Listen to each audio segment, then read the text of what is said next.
हमें पकड़ के बोला चल झाड़ी में लेकर चलेंगे तुमको कोंडा में भरते हैं। ফের ধর্ষণ। এবারে ডবল ইঞ্জিন সরকার উত্তরপ্রদেশ, হ্যাঁ, যেখানে বুলডোজার সরকার থাকে, যোগী আদিত্যনাথ বড় বড় ভাষণ দেয় আর ধর্ষণে একদম টপ র্যাঙ্কে, এরাই আবার বড় বড় কথা বলে, লজ্জা করে না। ঘটনাটি ঘটেছে গোন্ডা পরেশপুর থানা।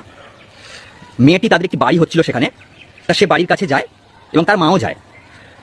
ওখানে একটা টিঙ্কু সিং বলে একটি ছেলে, যে হিন্দুত্ববাদী সংগঠনের সঙ্গে যুক্ত, সে বলেছে ওকে যে চল তোকে ঝোপের মধ্যে নিয়ে যাব, বলে তাকে ঝোপের মধ্যে টেনে হিঁচড়ে তাকে নিয়ে যায় এবং সেখানে তাকে ধর্ষণ করার। তার মা যখন তাকে ঠেকাতে যায়, তার মাকে এমনভাবে অত্যাচার করেছে, এমনভাবে মেরেছে, মানে দেখার কোনো হাল নেই। हम गए थे, मतलब घर बन रहा था हमारा, वहाँ पे हम गए, टिंकू सिंह ने हमें पकड़ के बोला चल झाड़ी में लेकर चलेंगे तुमको, अभी तुम्हारा मतलब कर देंगे हमारा। मेरी मम्मी बचाने गए, इसको मार के उसका हाथ पैर तोड़ दिया, वो गोंडा में भरते हैं। नहीं करे जाओ, इतना बुरा मारा मेरी मम्मी को कि वो देख के रोवाई आती है हमें। बेहोश हो गई, वो पेट पे इतना लात मारा, क्या कहूँ मैं। बुढ़ापे में उनकी हड्डियां तोड़ दी, कभी खुश नहीं रहेगा वो।